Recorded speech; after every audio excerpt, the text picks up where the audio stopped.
Friends, আমি এসে গেছি মনীষ কিচেনে অন্য একটা রেসিপি নিয়ে। তো আশা করি তোমরা খুবই ভালো আছো, আমিও ভালো আছি। দেখতে থাকো, আজকে একটা বেগুনের রেসিপি করছি, দেখতে থাকো, সঙ্গে থাকো। জুলিয়ান ঠিক না, একটু চওড়া করে বেগুনগুলো লম্বা লম্বা করে কেটে নিয়েছি। এবার নেক্সট প্রসেস আরও কাটবো, দেখাবো। জল ঝরতে দিয়েছি, জলটা ঝরলে পরে মানে আরও সুবিধা হবে, একটু শুকনো লাগবে। আমি ক্যাপসিকামটা কেটে নেব লম্বা করে।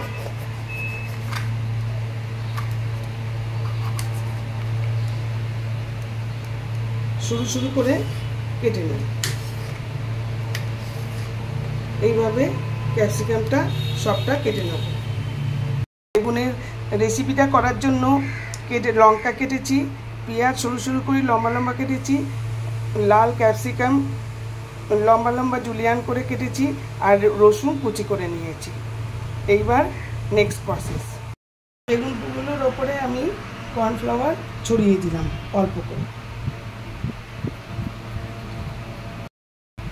এবার গোলমরিচ দিলাম,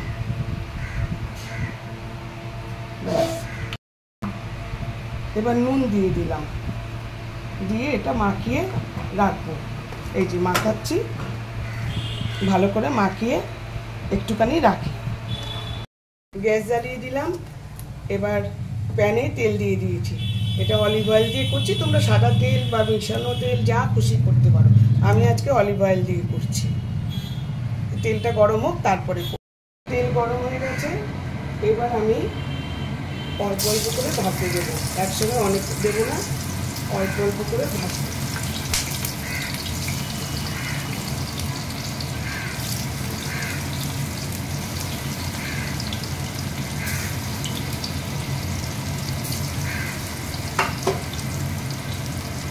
সিমে রেখে রেখে অল্প করে ভাজবো, তাহলে ক্রিস্পি হবে। ওই কর্নফ্লাওয়ারটা দিয়েছি না, ওটা ক্রিস্পি হবে, ওই জন্য দিয়েছি।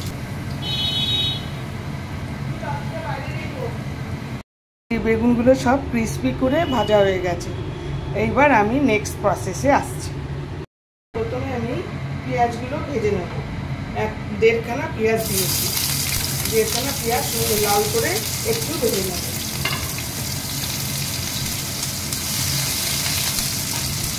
এবার আমি রসুন কুচিটা দিয়ে দেবো, লঙ্কা কেটে রেখেছি দিয়ে দিলাম, আর রেড ক্যাপসিকামটা দিয়ে দিলাম।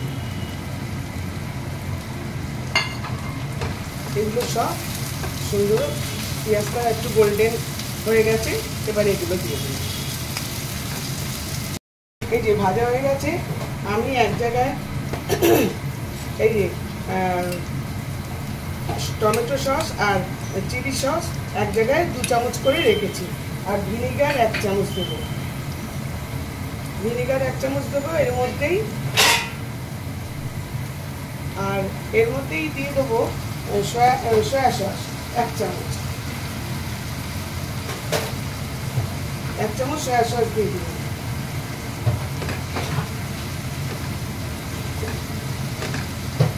এর মধ্যে আমি সসটা দিয়ে দিচ্ছি।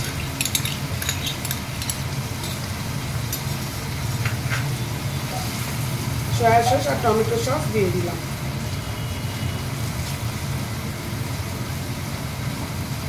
আমার বেগুনগুলো সব ভেজে আলাদা করে রেখে দিয়েছি, ক্রিস্পি হয়েছে, খুব সুন্দর হয়েছে।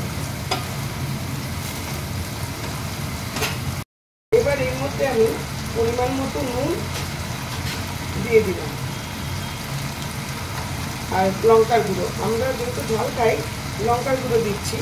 তোমরা লঙ্কার গুঁড়ো না দিয়ে, লাল লঙ্কার গুঁড়ো না দিয়ে কাশ্মীরি লঙ্কার গুঁড়ো দিতে পারি, তাতে রঙটা আসবে আর ঝাল হবে না। আমরা তো ঝাল খাই, তাই জন্য লাল লঙ্কার গুঁড়ো দিলাম। এবার আমি একটু চিনি দিয়ে দেবো, কারণ একটু মিষ্টি দিতেই হবে, অত টক করেছে তো, তার জন্য একটুখানি মিষ্টি দিয়ে দিলাম। দিয়ে একটু সটে করে নিই, তারপরে আমি বেগুনটা দিয়ে দেবো। এইবার আমি ভেজে রাখা বেগুনগুলো দিয়ে দিচ্ছি।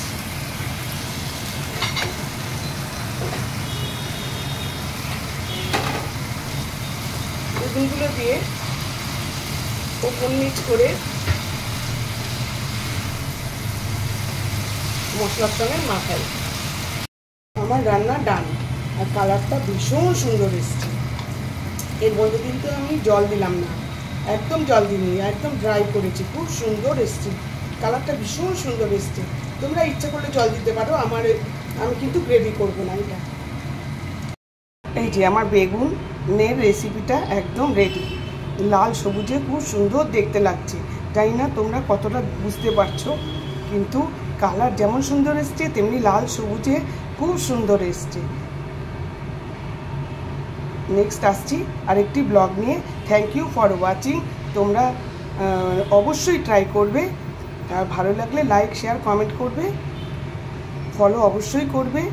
আশা করি তোমরা ভালোই থাকবে, সুস্থ থাকবে, আনন্দে থাকবে।